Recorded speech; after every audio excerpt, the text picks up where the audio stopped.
What's going on, everyone? I am Trayvon Miles. And I'm Jeff Harris, and welcome into the Delmarva Sports Insider. That's exactly right. It's the only show giving you an in-depth analysis of sports, all sports, here on the shore. Jonah Restuccio will be joining us a little later, but let's jump into tonight's show. Coming up, some of the best in Maryland taking on some of the best in Delaware in this year's rendition of the Bi-State Challenge. And coming up a little bit later, the James M. Bennett boys took the trip to Delaware to take on powerhouse Salesianum. Good game. Highlights from Dover coming up later in the show. And we're taking you and introducing you to some of your favorite Delmarva Shorebirds in a new series called On Deck. Stick around, you do not want to miss that. Welcome to the show you know and love, of course, Delmarva Sports Insider. We are elated to give you a recap of the week that was in high school and collegiate sports here on Delmarva. We're going to try something a little different this week. We're going to start with some softball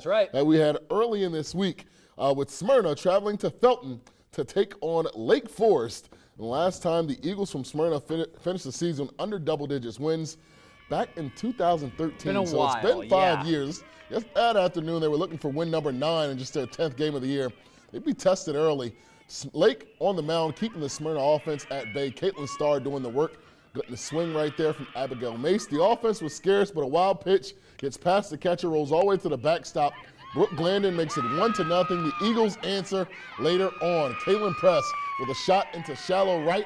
That's going to get past the right fielder. Press going to truck all the way inside the park home run right there. Smyrna with a 3-1 lead, and soon thereafter, Jessica Anderson going to work in this one. The senior pitches a complete game for the Eagles, racking up the punch-outs one by one. Lake would have one shot in the 6th inning, but no dice. A pop-up right there going to end the rally as Smyrna rattles off their 6th straight win, taking this one by a final of 3-1. The past couple years, it's been a battle every time that we faced them. We knew that their pitcher was going to be on point, and we needed to get our bat on the ball. And they have some big hitters, and we knew we had to throw them off at the plate. And today it worked in our favor. Play hard and stay humble. They definitely have a tough schedule here on out. No easy games, one game at a time.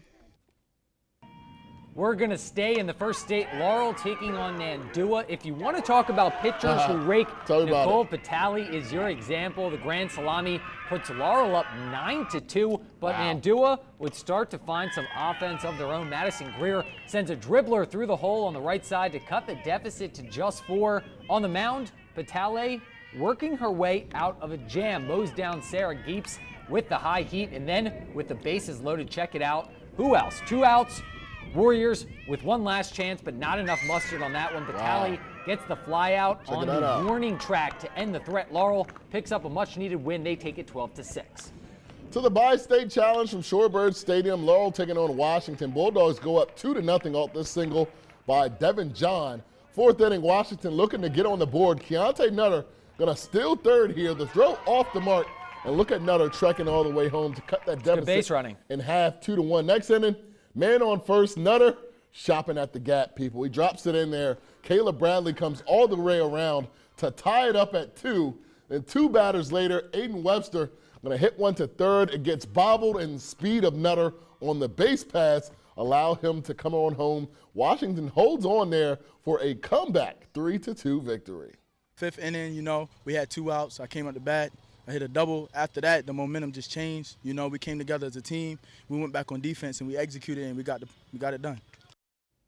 I love that line, shopping at the gap. That was great, Trey. In the second game of the night, Parkside taking on Delmar, and I love this name even more. Dylan Pasta with a drive to center for the Wildcats. Great catch, though, by Kate Johnson in center to prevent an extra base hit. But the Cats wouldn't be held off the bases for much longer. 2nd inning, bases juiced. Luke Waters dropping one down the right field line, clears the bases. 3 runs come in to score. Delmar takes a 4-0 lead. Then in the 3rd inning with 2 on, Pasta going to pull one down the 3rd baseline. That one is fair, and it'll score 2 more runs as the Wildcats go on to blank Parkside 10-0 to even the Bi-State Challenge up at 1 game apiece. And of course, we'll have more from the Bi-State Challenge. That's where Jonah is at the moment, with Snow Hill taking on Dover and Bennett later taking on Sussex Central. Always love these matchups. When we get to see, we always debate in the sports office or out whether Maryland or Delaware has the upper hand with us being on Delmarva. It's really cool to see these teams match up against one another and to do it in Shorebird Stadium. How cool is that for a high schooler? Took the words out of my mouth. All these high schoolers, of course, playing in a minor league stadium. That's I mean, awesome. it's something that you don't get to see every day. And a lot of these teams like Bennett now doing it, and Delmar doing it for a second consecutive year. So certainly nice to be a part of their programs. But we're going to hold that thought. We do have to hit our first commercial break. But when we return, we're going to hit the lacrosse fields in Maryland and Delaware as both the boys and girls were in action earlier this week. Stick with us. DSI will be right back. I'm Jake Zebron. I'm from Cornwall High School, and you're watching Delmarva Sports Insider.